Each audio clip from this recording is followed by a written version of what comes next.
Colossiens. À partir du chapitre 3, en fait, tout le livre de Colossiens nous démontre la suprématie de Christ, à quel point Jésus est au-dessus de tout. Et à partir du chapitre 3, il y a vraiment une emphase marquée sur la nouvelle identité pour le chrétien. Donc, on est des nouvelles créatures. Et donc, étant donné qu'on est des nouvelles créatures, qu'on est maintenant enfants de Dieu, il y a une nouvelle manière de vivre ça. Et tout le long du chapitre 3, c'est un peu ça, comment on gère le péché, comment on gère les relations, comment on gère dans cette nouvelle création-là. Puis comme on a vu depuis les dernières semaines, c'est clairement diamétralement opposé à ce qu'on est habitué. Et puis là, on a parlé comment ça gère la vie d'Église. Et aujourd'hui, on va parler de comment ça gère la vie dans la maison. Comment moi, dans ma nouvelle identité en Christ, je peux et je dois et je veux vivre dans ma famille. Et aujourd'hui, là, je vais lire 4 versets. Aujourd'hui, on va juste en voir un. Et dans les semaines qui vont suivre, on va continuer. Verset 18. Femmes, que chacune soit soumise à son mari comme il convient dans le Seigneur. Mari, que chacun aime sa femme et ne s'aigrisse pas contre elle. Enfants, obéissez en toutes choses à vos parents, car cela est agréable au Seigneur. Père, n'héritez pas vos enfants de peur qu'ils ne se découragent. Aujourd'hui, on va juste voir le verset 18 et on risque de les voir un à un. Donc aujourd'hui, on va voir, femmes, que chacune soit soumise à son mari comme il convient dans le Seigneur. Pourquoi je ris? Ouais, c'est populaire ça, ce verset-là, hein? Et là là! Et là là. J'aimerais, juste pour casser la glace, pour rire un peu ou pour pleurer, vous lire des conseils tirés du guide de la parfaite femme au foyer. On rit, mais c'est pas si drôle. Ça date des années 50. Et pourquoi je dis que c'est pas si drôle, même si les énoncés que je vais dire, ce que je vais dire, c'est tellement absurde. Puis voyons donc, ça se peut pas qu'il y ait du monde qui ont écrit ça, mais ils ont dit « Hey, mesdames, faites ça ». Et ce qui est triste, c'est que c'était ça. J'y vais, j'en ai 5 pour vous.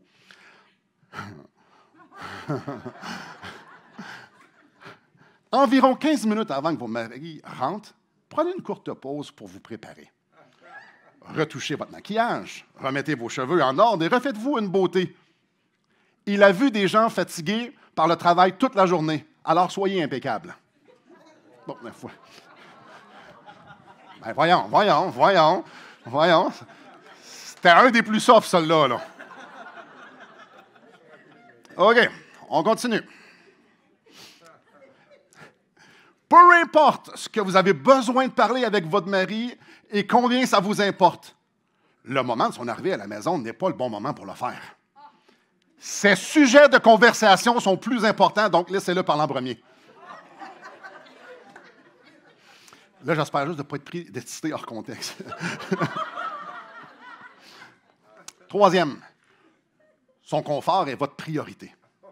Installez-le dans un fauteuil confortable et servez-lui des boissons chaudes et froides. Tapotez ses oreillers, enlevez ses chaussures, parlez-lui toujours d'une voix douce et basse. Maintenant, vous savez comment vous gérez, mesdames. Bon, on va mener ça une petite coche de plus.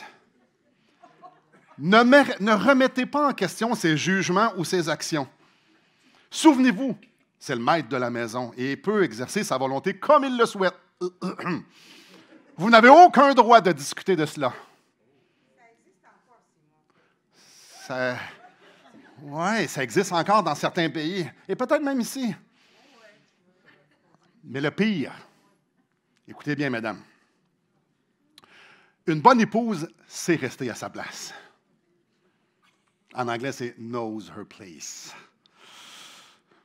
Après des conseils comme ceux-là, c'est pas surprenant que les femmes ont un petit peu de difficulté à entendre parler du verset qu'on va parler aujourd'hui.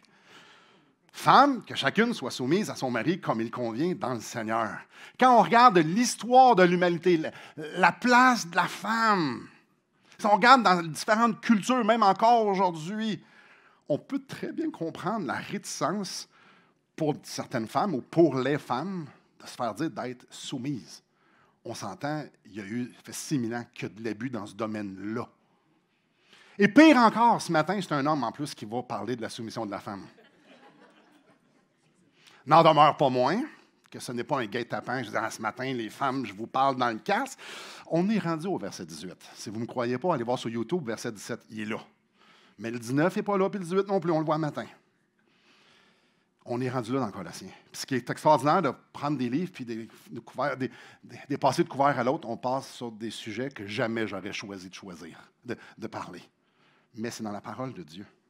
Et le défi avec un verset comme ça, c'est de ne pas l'interpréter en réaction.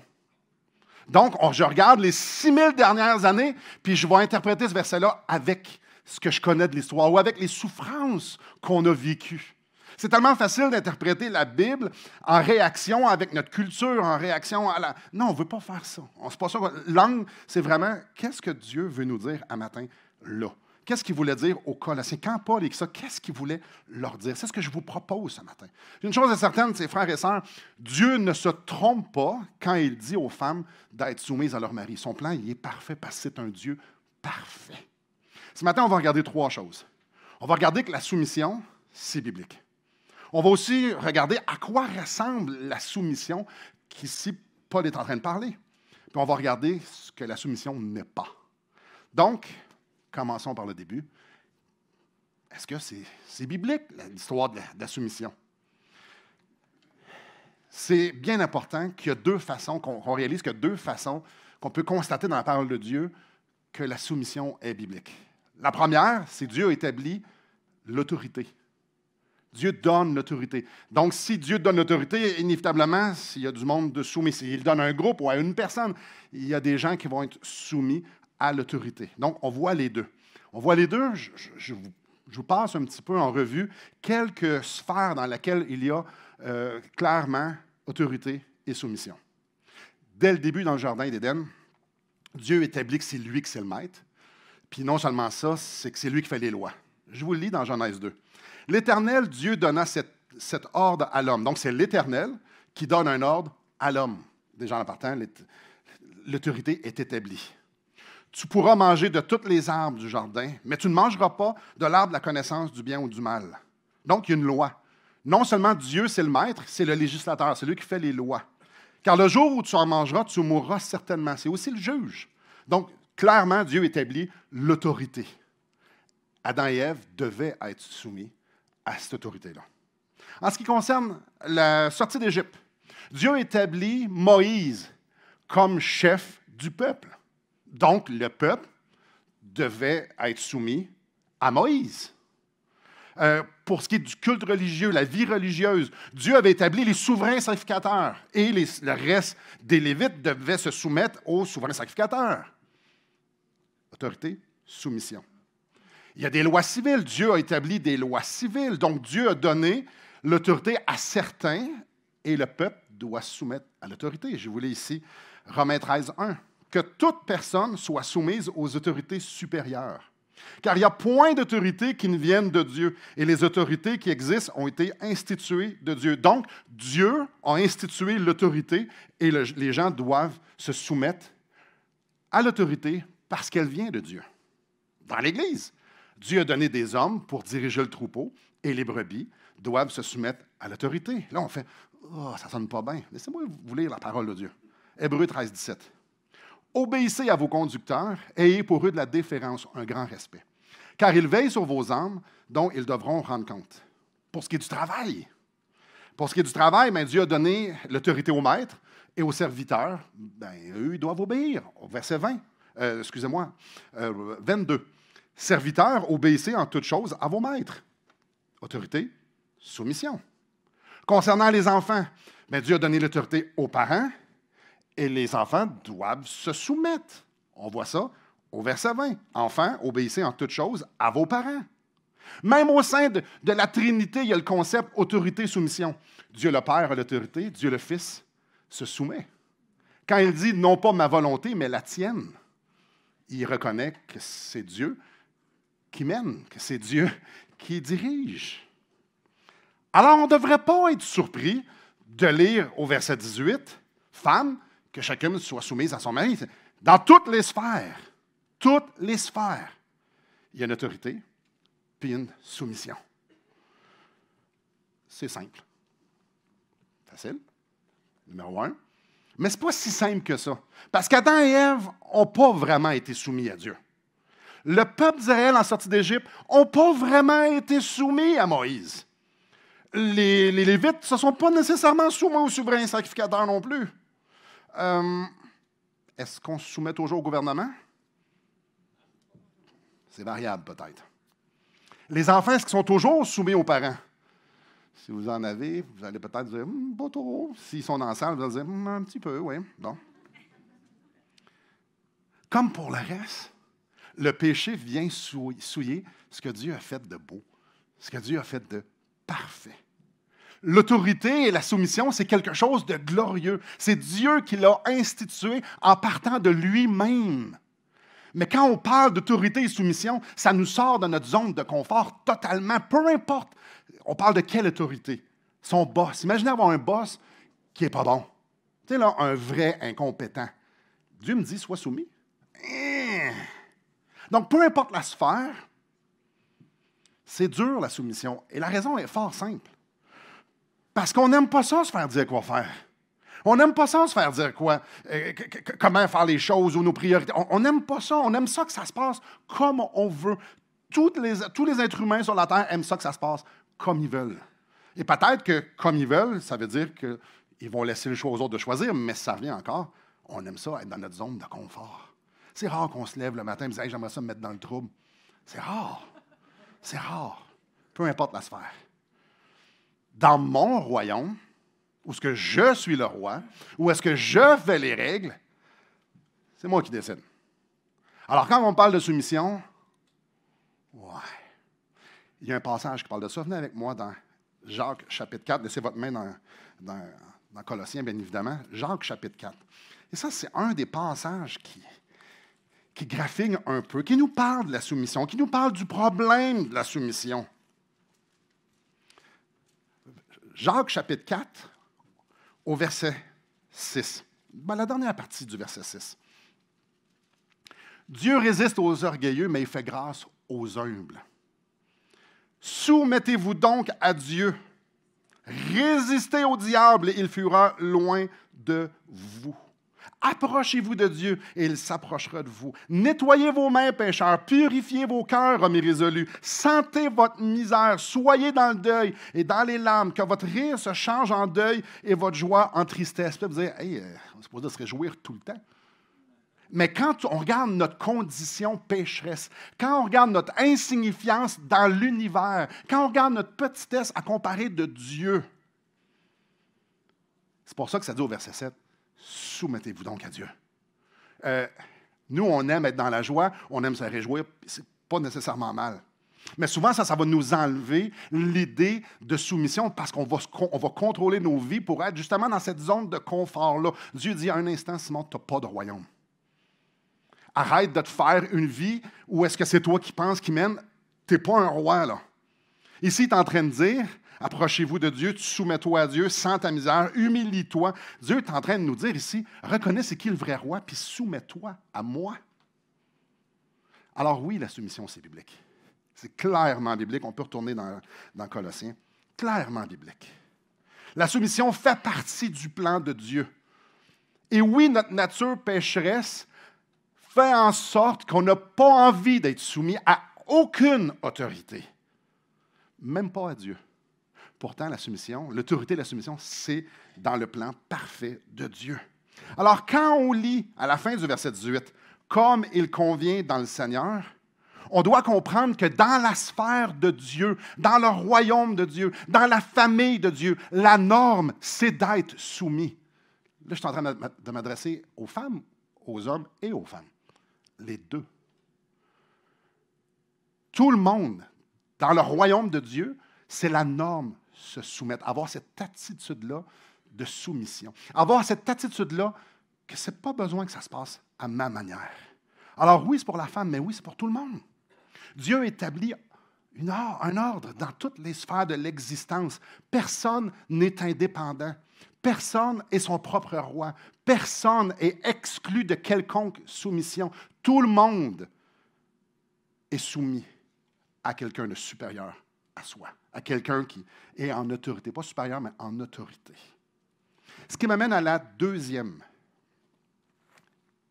point. À quoi devrait ressembler la soumission? Dans notre texte, ça nous parle que la femme doit être soumise à son mari. OK? On ne prend pas pour acquis ce qu'on connaît de la soumission dans le monde, ce qu'on connaît depuis 6 000 ans. On ne prendra pas, on ne calquera pas ce que ça devrait être. Je ne vous dessinerai pas ce que devrait être la soumission basée sur ce que moi je connais dans notre culture ou dans l'histoire. C'est pas ça qu'on veut. On veut regarder dans la Bible. Qu'est-ce que Dieu veut dire lorsqu'il parle de soumission? Alors, quand on veut regarder, voir à quoi ça ressemble la soumission, on ne prend pas la femme qu'on pense qui est soumise, on dit c'est ça que ça devrait être. On regarde plutôt à Jésus. Comme dans n'importe quel autre aspect de la vie chrétienne, Jésus, c'est notre modèle. Alors, si je veux avoir un modèle de qu'est-ce que la soumission pour la femme, je vais aller voir Jésus. Pourquoi? Parce que Jésus, il a été soumis. Quand Jésus est venu sur la terre, il a été soumis premièrement à ses parents. Le créateur de l'univers, le roi des rois, celui qui a mis en existence toute chose créée à partir de rien. Lui a été soumis à Joseph puis à Marie. C'est quelque chose, ça, là. Parce que Joseph puis Marie, autant que c'était probablement des excellentes personnes, c'était des pécheurs. Dieu, incarné, Jésus, s'est soumis à des parents pécheurs. Il y a quelque chose qu'on peut explorer ici. Mais Jésus n'a pas juste été soumis à ses parents, il était aussi soumis à son Père céleste. Tout ce que Jésus a dit, tout ce que Jésus a fait, c'était conforme avec la volonté de son Père. Et on n'ira pas en détail, mais on pourrait tout déballer. Et il y en a beaucoup à déballer où ce que Jésus dit, je dis ce que mon Père me dit de dire. Quand les temps sont venus difficiles dans la vie de Jésus, le plan de match n'a pas changé. La volonté du Père est encore la meilleure solution, la meilleure option, la meilleure façon de faire. Pour Jésus, la volonté du Père, c'est toujours prioritaire. C'est pour ça qu'il a dit non, ma volonté, mais la tienne. Jésus était convaincu que la volonté du Père, c'était la meilleure. Venez avec moi juste le livre juste avant dans Philippiens, chapitre 2. Pour Jésus, la soumission, c'est la meilleure chose. Alors, on va lire le verset 6 du chapitre 2. Existant en forme de Dieu, il n'a point regardé son égalité avec Dieu comme une proie à arracher, comme quelque chose qu'il veut absolument garder. Mais il s'est dépouillé lui-même. Il s'est dépouillé lui-même. En prenant une forme de serviteur, en devenant semblable aux hommes, il apparut comme un vrai homme. Il s'est humilié lui-même, se rendant obéissant jusqu'à la mort, même jusqu'à la mort de la croix. Se rendant obéissant jusqu'à la mort. Pour Jésus, sa vie était pour son Père. Même si ça l'impliquait se faire martyriser, mourir la pire mort, sa vie était pour son Père. L'humiliation, l'obéissance, être serviteur, c'était ça la meilleure chose pour lui. Je pose une question difficile. Est-ce que nous sommes convaincus ce matin que la plus belle vie, la meilleure vie, la vie parfaite que quelqu'un peut vivre, c'est celle que Jésus a vécue? Peut-être qu'on fait oui, non. Un instant, ils sont dans le royaume de Dieu. La vie que Jésus a menée, c'est la meilleure. Il était en parfaite connexion avec son Père. Il a obéi à son Père tout le temps. Il a toujours été dans la joie. Il a toujours été dans la paix. Il a toujours aimé. Il s'est toujours senti aimé. Il n'a jamais redouté son identité. Il n'a jamais eu aucun doute sur rien à propos de qui il était, de qui était son Père et de ce qu'il devait faire. C'était pas ça la meilleure vie, ça? Joie 100%, tout le temps. Paix 100%, tout le temps. Aucun péché, aucun l'ombre d'une infinie petite variation dans sa tête qui pourrait dire « j'ai envie de pécher ». Il n'a même pas eu l'idée de peut-être vouloir pécher. Imaginez, aucune nature pécheresse. C'est-tu lui qui a vécu la meilleure vie? C'est drôle, il n'y a pas de oui comme oui! La réponse, on la sait. Théoriquement, oui, c'est lui qui a vécu la meilleure vie. Y a-t-il quelqu'un qui a envie de la vivre? Si j'avais l'occasion de vivre les 33 ans de Jésus, ça me tente-tu? Pourtant, je suis convaincu. Regardez ce que ça dit au verset 5. Parce qu'on parle de soumission de la femme. Là, Simon, il est où le lien entre Jésus et la soumission envers la femme? Regardez au verset 5. Ayez en vous les sentiments qui étaient en Jésus-Christ. Mesdames, c'est là. Et on va comprendre que la soumission de Jésus ne l'a pas emmené dans une condition au Club Med. On ne parle pas d'une grande zone de confort. Là. Mais Jésus faisait confiance à papa. Et c'est exactement à ça que la soumission doit ressembler. Faire confiance à Dieu. Faire confiance que le plan de Dieu pour ma vie, c'est ce que Dieu me dit que c'est. C'est là le nerf de la guerre. Le problème, ce n'est pas d'être soumise. Le problème, c'est de croire que c'est la meilleure chose. C'est là que ça se passe. Jésus, lui, il disait, non, la meilleure chose, je ne peux pas. Je suis en bonne main. Je sais qui me dirige, moi. Pas de problème d'être soumis. Ouais. Pour Jésus, il n'y avait pas de meilleure avenue que d'être soumis à son autorité. Mettons un peu de viande un petit peu autour de tout ça. Là. Avez-vous remarqué,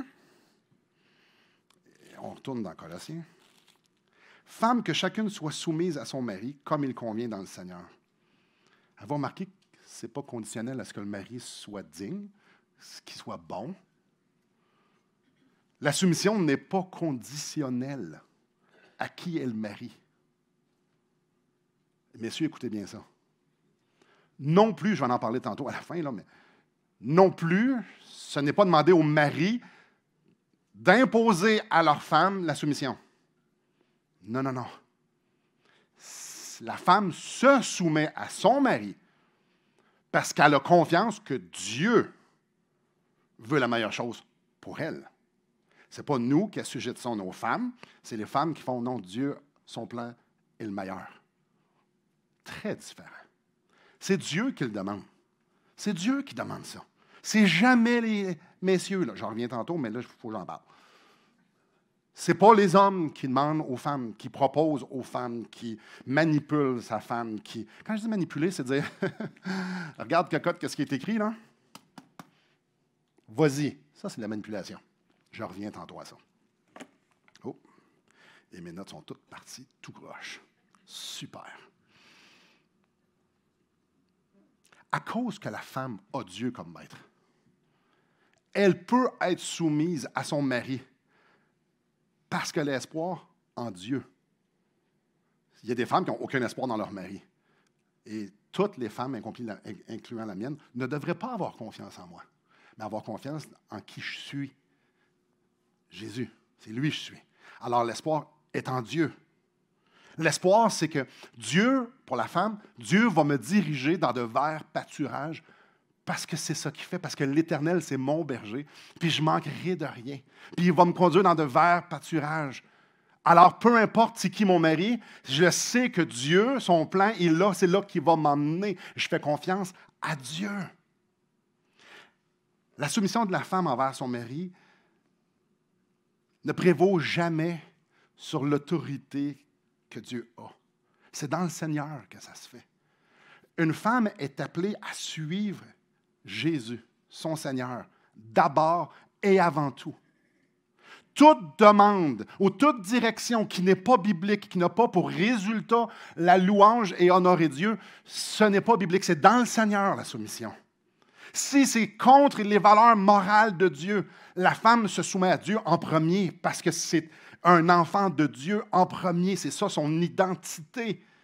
Alors, si ça n'a rien à voir avec Dieu, si ça n'honore pas Dieu, si ce n'est pas dans les voies de Dieu, wow, moi, je suis Dieu.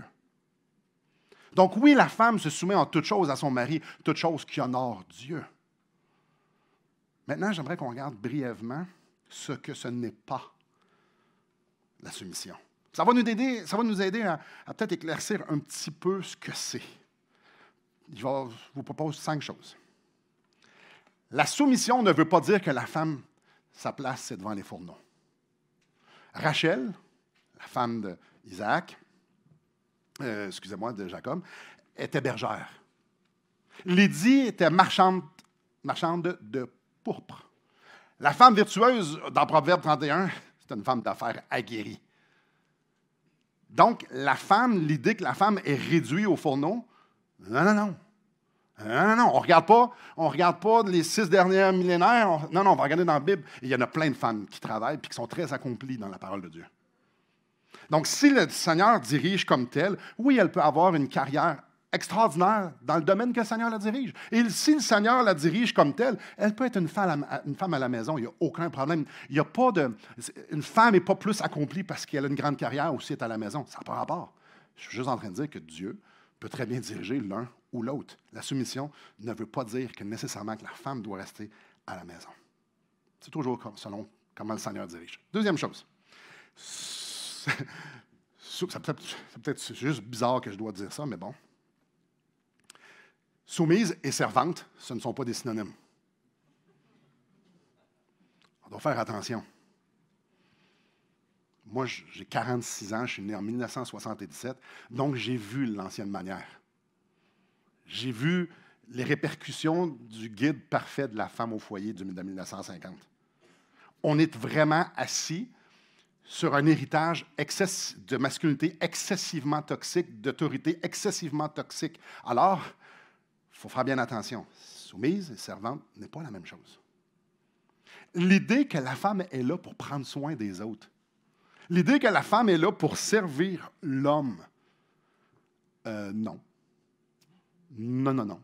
Non, non, non, non, non, non, non, non, non, non, non, non, non, non. Je ne suis pas en train de dire qu'il ne faut pas servir. C'est pas ça que je suis en train de dire du tout, du tout, du tout, du tout. Je suis en train de dire que si vous voulez servir, vous ne servez pas parce que vous êtes des femmes. Vous servez parce que ça vous tente de servir. Il y a un monde de différence entre les deux. Soumission et servante, pas pareil. Du tout. Troisième. Soumission ne veut pas dire inférieur. Dans Galates 3, 28, ça nous dit « Il n'y a plus ni juif ni grec, il n'y a plus esclave ni libre, il n'y a plus ni homme ni femme, car vous êtes tous un en Jésus-Christ. » L'homme et la femme ont des rôles différents, mais ils ont la même valeur. Malheureusement, les femmes n'avaient même pas le droit de voter il n'y a pas si longtemps. Parce que les femmes n'ont pas cette valeur-là intrinsèque de pouvoir avoir une opinion qui importe pour la direction de la société. Là, je ne suis pas en train de dire c'est ce que je pense. Non?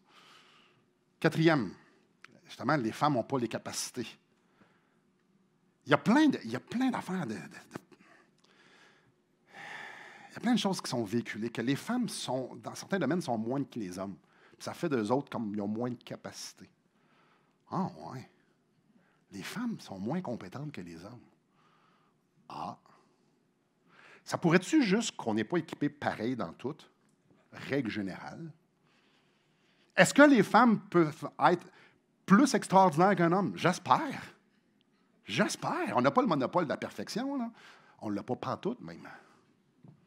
Les rôles sont différents. Donc, on a des capacités différentes. Super.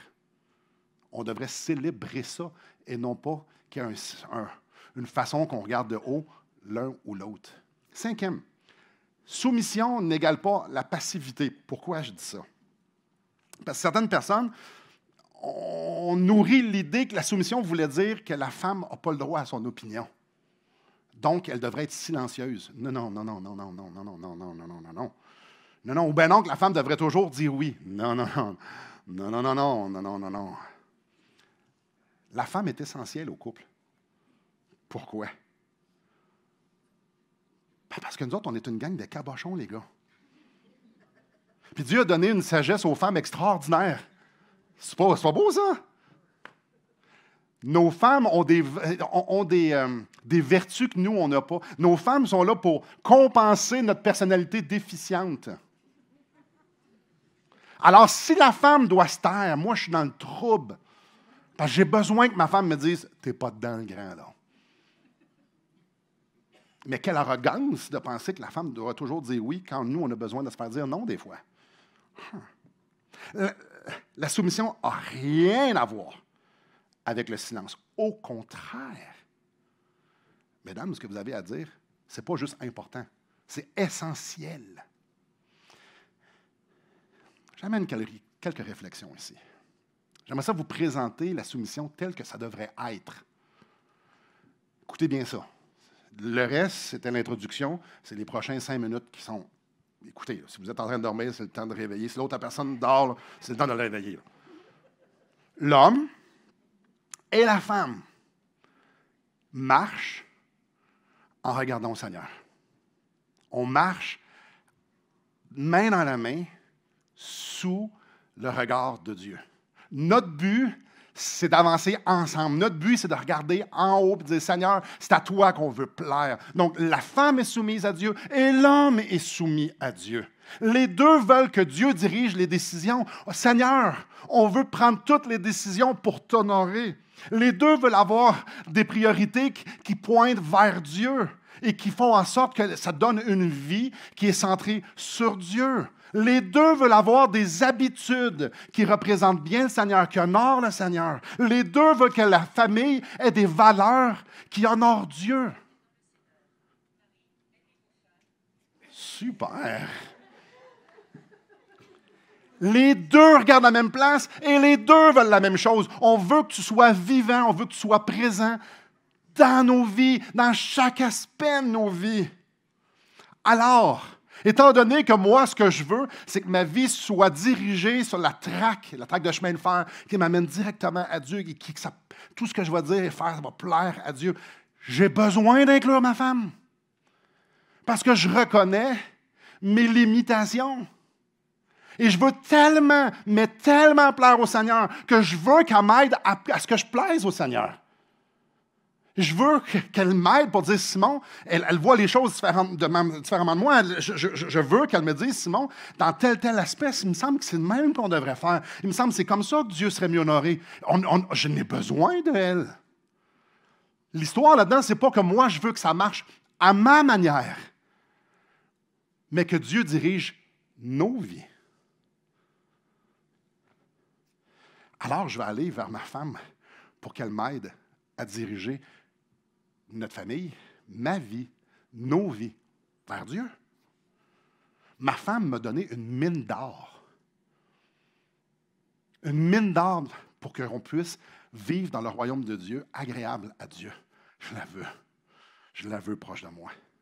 Puis là, vous allez me dire, Simon, tu n'as pas encore parlé de soumission, là. Tu n'as pas encore parlé de soumission. J'ai lu qu'une bonne soumission ne s'observe pas. Une femme qui est soumise, ça ne se voit pas. Puis je suis très d'accord avec ça. Très, très d'accord. Si c'est observable, si je regarde un couple et je dis clairement qu'elle est soumise, souvent, je dirais même la totalité du temps, c'est parce que l'homme est dominant. Elle n'a pas le choix d'être soumise selon ce que lui oblige, l'assujettit ou la manipule. Ou souvent, on peut voir aussi l'observation d'une soumission quand la femme a dit « Fais ce que tu veux, c'est toi le boss, moi. Je suis déresponsabilisé. » Ça peut se voir, je l'ai vu. Je l'ai vu. Fait que ça, c'est observable. Les deux, c'est malsain. Mais à vous qui n'êtes pas des professionnels de danse, quand vous regardez un couple valser, est-ce que vous êtes capable de dire clairement que l'homme dirige? Parce qu'on sait que c'est l'homme qui dirige. Je ne sais pas si vous le saviez, mais une valse, c'est l'homme qui dirige. Puis tout le monde sait dans le monde de la danse que c'est l'homme qui dirige dans une valse. Est-ce qu'on le sait? Est-ce qu'on le voit quand on le regarde? Non. Mais jamais il y a une femme qui va faire comme non, là, c'est moi qui va mener. Non, parce que ça ne marche pas. Ça ne marchera pas. Tantôt, il y avait de la musique qui jouait. Là, tous les musiciens ne disaient rien. Savez-vous quel instrument qui dirige? De tous les instruments qui sont ici.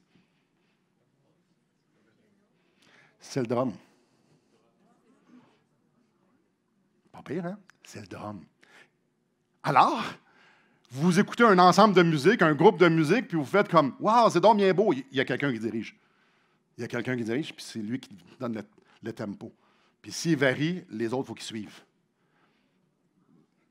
La danse, on ne la voit pas, la soumission puis l'autorité. Dans un groupe de musique, on ne la voit pas. Si on la voit, ça va mal sonner, ça n'a pas de sens. C'est la même chose dans un couple. Dans un couple, la femme prend l'exemple de Jésus. La femme va regarder Jésus, va regarder la soumission de Jésus, va regarder l'humilité de Jésus, puis elle va dire, c'est lui mon exemple. C'est ça dans un couple. Et l'homme va regarder à Jésus aussi pour son autorité. Il va regarder l'humilité de Jésus. Il va regarder son amour. Il va regarder comment Jésus a fait ça. Les deux regardent à la même place pour s'en aller à la même place. Mais on ne regarde pas la même chose, nécessairement. Mais où est-ce que ça se gâche? Parce que ça se gâche. C'est quand je veux que ça se passe à ma manière. homme ou femme. C'est là le trouble. C'est là le trouble. C'est quand je dis non, non, non, non, non, on ne va pas dans la bonne direction. Puis l'autre fait comme oui, oui, oui. Ou non, non, non, puis oui, oui, oui. Vous comprenez le principe, peu importe c'est quoi, là? Parfois, c'est la femme qui veut que ça marche d'une manière, des fois, c'est l'homme qui veut que ça marche d'une autre manière. Là, j'appelle ça, moi, tirer sa couverte. Tu sais, vous savez, quand tu te couches le soir, là, puis il y en a un qui a froid, puis tu sais toutes les couvertes, puis l'autre fait comme, ben là, c'est moi qui a froid. Prends toutes les couvertes, là, c'est moi qui a froid. Vous comprenez le principe? Écoute-moi, là, j'ai raison. Il est là, le problème. Le problème, c'est que j'ai vraiment une opinion claire comment ça devrait se passer, les choses. Enfin, je n'ai pas besoin d'en parler à ma femme, je le sais.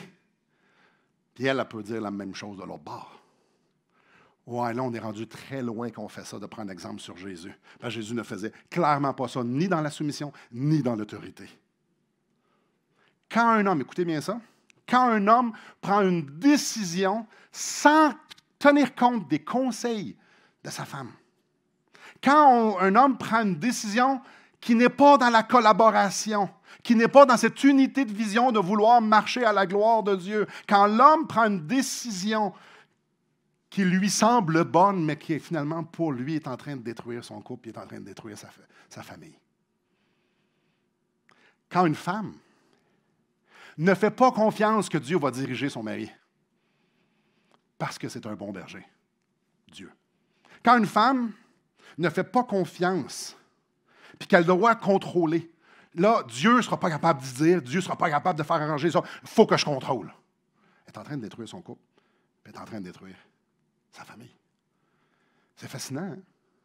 La soumission que l'histoire, notre culture veut nous démontrer, c'est quelque chose qu'on perd, on perd notre liberté. Et c'est drôle, Jésus, c'est tout à fait le contraire. Dieu, c'est tout à fait le contraire. Dieu veut qu'on soit bien. Dieu veut qu'on soit heureux. Toute chose concourt au bien de ceux qui aiment Dieu. Soyons soumis. C'est de même que ça fonctionne. En conclusion, je réalise que probablement plusieurs vont rester sur leur faim et aimeraient aimer ça, avoir des détails croustillants de comment on fait les 12 étapes pour être soumise. Je peux vous en parler un petit peu plus le temps tantôt, là. Mais ce n'était pas ça mon but. Et peut-être, messieurs, vous dites, ouais, ça reste beaucoup sur mon appétit, on se reparle dans 2 semaines. Alors, je vais juste donner 3 petites choses pour 3 groupes différents. Pour les femmes célibataires, c'est peut-être le plus gros conseil que je peux vous donner. Choisissez bien votre mari. Choisissez très bien votre mari. Posez-vous la question, est-ce que cet homme-là, c'est clair qu'il est soumis à Dieu? Choisissez-vous un mari qui est soumis à Dieu, un mari qui est sensible à la direction du Seigneur, de l'Esprit Saint. Choisissez un mari qui, dans la prière puis dans les Écritures, se laisse diriger par Dieu, parce que c'est à lui que vous allez être soumise. Alors, vous voulez être soumise à quelqu'un qui va pointer en même temps que vous à la même place, à Dieu. Parce que c'est ça la soumission, c'est ensemble, on se présente devant Dieu. Ensemble, on se pointe à Dieu. Ensemble. Alors, choisissez bien vos maris, je vous en supplie. Parce que c'est plate que quelques années plus tard, vous venez cogner à mon bureau et dire, Simon, c'est ordinaire dans mon couple. Et j'ai juste envie de dire, tu l'as choisi, puis tu savais qu'il ne fallait pas que tu le choisisses. Faites attention. Messieurs, là, j'en parle un petit peu. On en reparle beaucoup plus dans 2 semaines. Peut-être qu'il y en a ici, vous dites, j'ai juste hâte de sortir d'ici pour dire à ma femme, as-tu bien compris? Bien comprise. Oh, je ris pas. Je ris pas. Puis ceux qui le pensaient, et vous n'avez pas aimé que les autres rient, c'est vrai. Non, il y a des hommes qui trouvent que leurs femmes ne sont pas assez soumises. Il y a des hommes qui aimeraient vraiment que leurs femmes soient plus soumises. Écoutez-moi bien. Messieurs, laissez Dieu parler à votre femme. Regardez ce qui est écrit. Femme, que chacune soit soumise à son mari comme il convient dans le Seigneur. Il n'y a aucune mention qui dit « l'homme, rappelle-lui ». Il n'y a pas aucune mention de « enseigne-la là-dessus ». Fais en sorte qu'elle soit obéissante. à Dieu. Non, non, non, non. Tais-toi. Tais-toi. Si Dieu est capable de te le montrer, il est capable d'y montrer aussi. Parce que c'est à lui, à elle qui veut y dire, pas à toi. Mais je suis encore en train de parler aux hommes. Là. Donc, tais-toi. La soumission, là, laisse Dieu y montrer. Mais en attendant, par exemple, tu peux faire quelque chose. Messieurs, je vous parle encore à vous autres. Là. Écoutez bien ça. En attendant, vous pouvez montrer à vos femmes comment être soumises. Pas en parlant, là. En lui montrant. De la façon que vous allez vous soumettre à toutes les autres autorités, vous allez lui démontrer ce qu'elle devrait faire. Donc, soumis à Dieu en premier. Donc, tout ce que Dieu vous demande, vous allez vous soumettre. Et elle va le voir, je vous le garantis. Toutes les autorités, que ce soit les autorités, arrête de critiquer le gouvernement, arrête de critiquer, on soumet à toutes. Si vous voulez que vos femmes soient soumises, ou si vous voulez leur montrer que c'est quoi la soumission, montrez-leur. Pas leur dire. Pas dire, là, check-moi bien aller, cocotte, là, dans les 2 premières heures, je vais être soumis. Non, non. Ayez une vie de soumission, parce qu'il y a plein d'autorités. Ça veut dire que si votre pause est de 15 minutes, prenez-en juste 14 minutes 45. Soyez soumis pour arriver à votre place de travail. Tu sais, soumis à tout le monde. Boss, tu veux que je la fasse? Avec joie. Vous voulez que votre femme soit soumise avec joie? Faites-la avec joie. Sans chialer. Montrez-leur. Dites-leur pas. Montrez-leur. Peut-être vous allez dire, oui, mais moi, Simon, il n'y a pas question que je sois soumis aux autorités incompétentes. Il y a des mondes qui pensent ça. Moi, je ne veux pas être soumis aux autorités incompétentes. Super, maintenant, vous comprenez votre femme.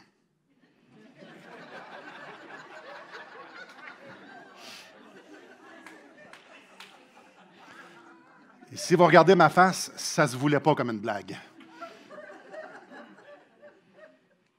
Ah, tu n'es pas capable de te soumettre aux limites de vitesse, puis toi, tu veux soumettre ma vie à toi? Bravo, champion. OK, les gars? La soumission de la femme, c'est entre la femme et son Dieu. Ça n'a rien à voir avec vous autres. Je le répète, la soumission de la femme n'a rien à voir avec l'homme. C'est Dieu qui demande ça aux femmes. Et la femme répond avec la confiance puis la foi en Dieu. Vous n'avez pas rapport. Vous pouvez juste lui faciliter la tâche en étant vous-même soumis en celui en qui elle croit. Mesdames mariées, maintenant, là, il y a eu les femmes célibataires, il y a eu les hommes, les femmes mariées maintenant. Là, je vous parle. Là, je vais prendre une petite gorgée d'eau. Écoutez bien, ouvrez vos oreilles. Je ne vous dirai pas d'être soumise. Puis je ne vous dirai pas comment. Je vais juste vous mettre une toile de fond que vous allez pouvoir aller vérifier. Allez étudier la vie de Jésus. Allez vous-même lire Matthieu, Marc, Luc, Jean. Et regardez comment Jésus était soumis à son Père. Puis vous allez avoir votre modèle. Je ne vous dirai pas comment ça fonctionne. Laissez-vous inspirer par la vie de celui qui vous a sauvé, et par celui qui vous aime, et par celui qui veut prendre soin de vous. Alors, pour mieux comprendre l'attitude de soumission, pour voir comment ça se défile, allez lire les évangiles, allez dire, Seigneur, viens m'enseigner sur ce que c'est pour moi. Il va vous emmener sur ce chemin-là. Peut-être que vous l'êtes déjà, il va vous faire avancer sur ce chemin-là. Ça ne sera pas Simon Ouellet qui va le faire, ça va être l'Esprit Saint par la parole en regardant Christ. Alors, messieurs, vous n'avez pas un mot à dire à vos femmes en sortant d'ici. Mesdames, allez voir votre Sauveur, il va vous le montrer lui-même, et c'est très clair. Peut-être que vous dites, la marche est haute, ça donne bien, on a un grand Dieu. Peut-être que vous dites, ah, c'est impossible dans mon couple, ça donne bien, moi je crois un Dieu de miracle. Mesdames, messieurs, c'est simple. La Bible est simple. Notre cœur est tordu. Et l'Évangile, ce qui est extraordinaire, c'est qu'il ne fait pas juste changer la couverture, il ne fait pas juste changer la dentelle puis le dessus, il vient changer profondément nos cœurs. Alors, quand on se présente devant Dieu et dit, Seigneur, viens changer mon cœur parce que je veux t'honorer, bien, ça peut arriver le verset 18 et 19, et 20, et 21, et le reste. Prions.